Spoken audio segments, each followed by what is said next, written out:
thought tonight was a good step in the right direction. I was really impressed watching Alabama State's film. You know, an NCAA tournament team last season. They play a tough style to play against because they throw so much at you between the press and the zone and the switching, and they didn't show it all tonight, but watching film from last season, they threw a 1-3-1 and a run and jump, and they're a well-coached team. So preparing for this game was fun because it reminded me a little bit of the way we want to play. You know, we want to junk up the game a little bit. We want to get after teams defensively. Then we want to obviously play fast and shoot a lot of good shots, which I think Alabama State has done in their league. And so kudos to them. I'm interested to follow it. I didn't know this coach going into the game, but after watching film, I told him before the game I'm really impressed by what they do.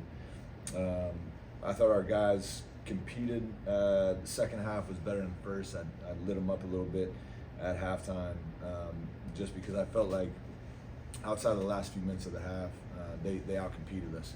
And I don't care that we were up 16. I thought it was a poor half of basketball. And I thought we were hesitating offensively. Their zone got us on the heels a little bit. We were turning down good looks, which resulted in poor looks.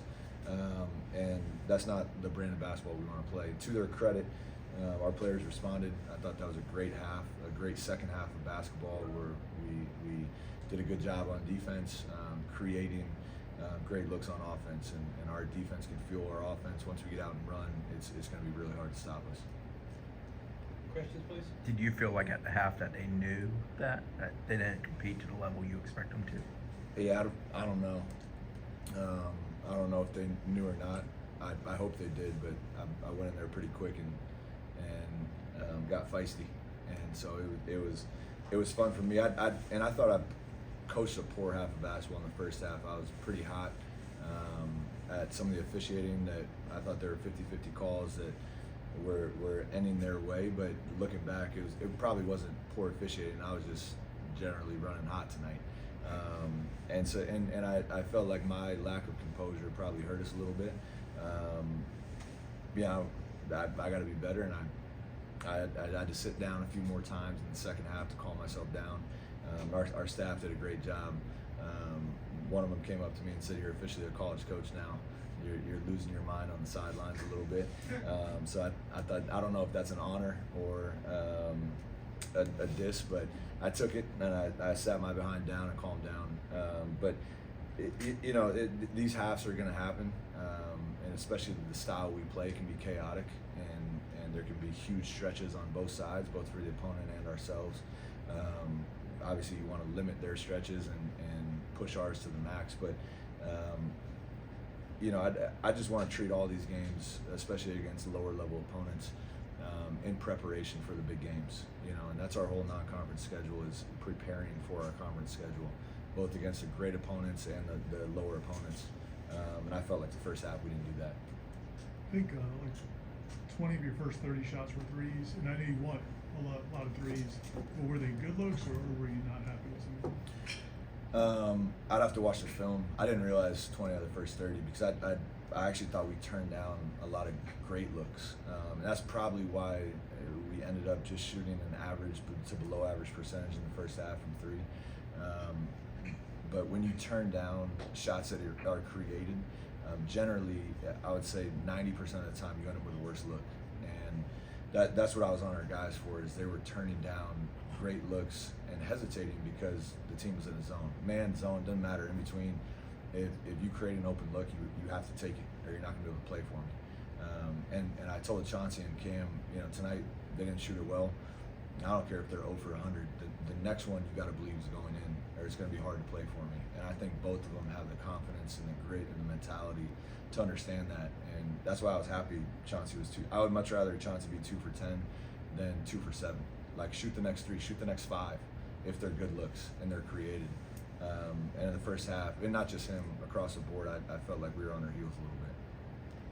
With Jay, he started the game pretty hot, and I think he was 4 for 4 from 3. Is that the kind of thing that, just coming from the teams you've been a coach for, Warriors, Kings and stuff, like, is there a point in the game where you try to draw something up for a guy who seems to be on a heater? Yeah, at times. I think our offense generally will create good looks, and it doesn't matter who it's for.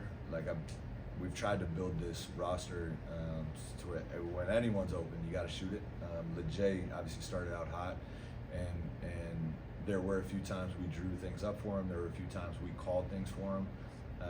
But I think the ball, like, I don't want to talk about like basketball gods, but the ball has gravity, and it usually finds, if you have a selfless team, usually it finds the players that are rolling.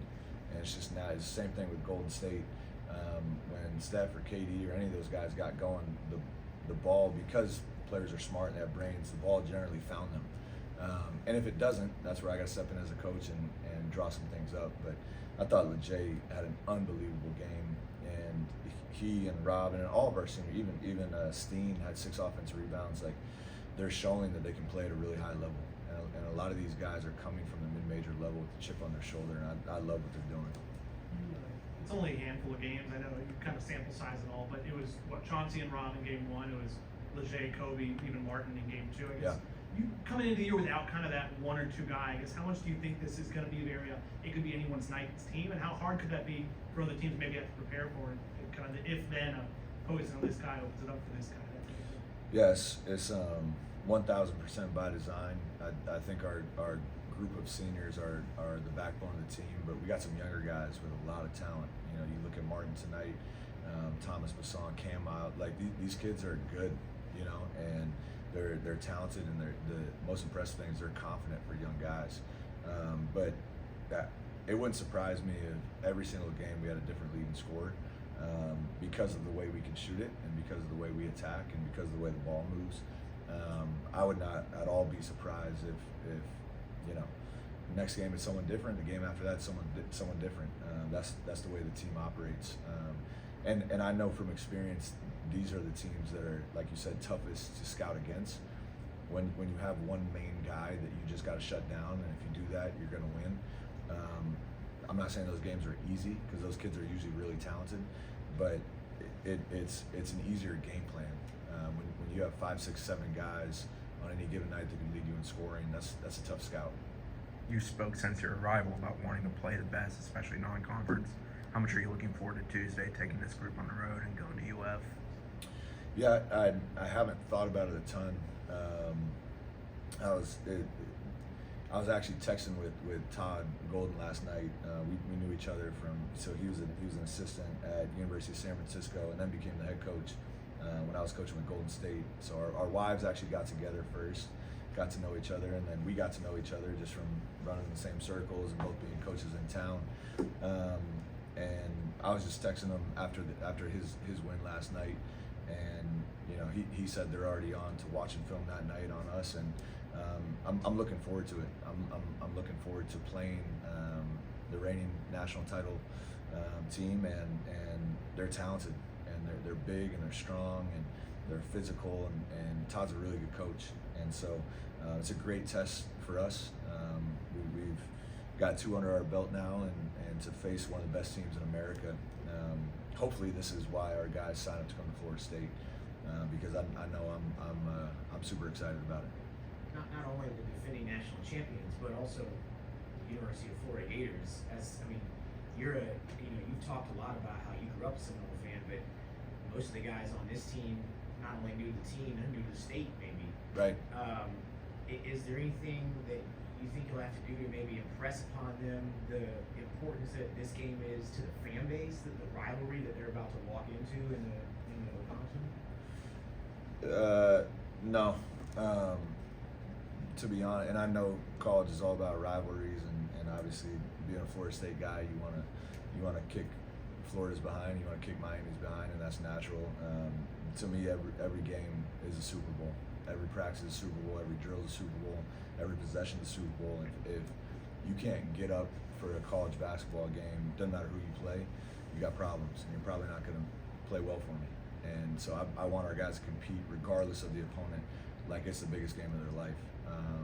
And so far we're not there yet, but so far I really like our guys' competitive nature. They believe in what we're doing. They believe in their individual talents, and they believe in what we can do collectively. So whether it's Florida or the next opponent, we're going to treat every game the same way. You've emphasized increasing student involvement and attendance. How pleased were you with the environment tonight? Yeah, I think it's getting better, and I think it'll continue to get better. I think winning is the ultimate Band-Aid for all problems, and the more we win, the more people are going to want to come support us. I also think we have some of the most passionate fans in all of college sports, and when they come in here and cheer for us, this can be one of the best home environments in America. And so I want to see that at a higher level. I thought tonight was a better showing than game one, and I hope that continues to improve. After 2 games, do you have a feel for, is this, not saying where you want to be, but like, does this give you a good barometer of what you need to work on in short order? Yeah, but we're definitely not where I want to be. And if I said I was, you guys should get rid of me right now. I don't think any coach is ever comfortable completely with their team, but I do have a lot of faith in the direction we're going. To put up back-to-back 100 points, regardless of the opponent, is tough. Chuck told me on the walkover that we broke the school record for 3-point attempts, and third in 3-point makes. And not that that's our ultimate goal, but it shows that the guys believe in our system and are trying their best to execute it. I still think we have a lot of room to grow on both sides of the ball. Our offense, to me, is going to be lethal all year. Our defense, we're going to have to win some tight games by guarding better. And tonight, especially in the second half, our defense took a step in the right direction. I really liked our aggressiveness, but also when you need to keep it simple and just keep the guy in front of you, thought they did a lot better job in the second half.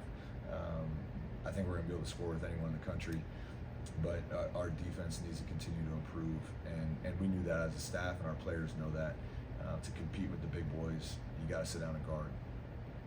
The press release said that AJ is going to be out indefinitely. Is there anything you can share on his situation? Yeah, no, the thing with AJ, and AJ knows this, we have rules, like everyone has rules. We have a standard of the way we want to operate, and regardless of whether it's AJ or anyone on the roster, when you fall short of that, there's going to be consequences. So he's suspended right now, and hopefully he'll be back soon, but he's got to earn that. He's got to earn his teammates' trust, our coaches' trust that he can operate at the standard of which we want to operate, and as soon as he proves that he can, he'll be back on the team and hopefully helping us win games. You said that every game is your Super Bowl. Are you treating this Florida game as a litmus test of sorts, though? Yeah, we played Alabama in the preseason, so at least from a coaching perspective, I know it was a preseason game, but I know what it feels like to play against a great opponent and a great coach. And that was by design. I didn't want to play 2 cupcakes in the preseason and then show up and your first big game is on the road at Florida. I think all these games, whether it's Florida or Houston or Texas A&M or Georgia, or any of these opponents we're playing in the non-conference, that are big time programs that are proven winners and that have massive NIL budgets to put their teams together, I think is a great test, not only for us as a program, but also for where we want to be. Florida is where we want to be, reigning national titles, and so I'm amped for the game. I know our players are too, but that's going to go for every game. Everybody all set? Thank you, guys. Thanks. Everybody.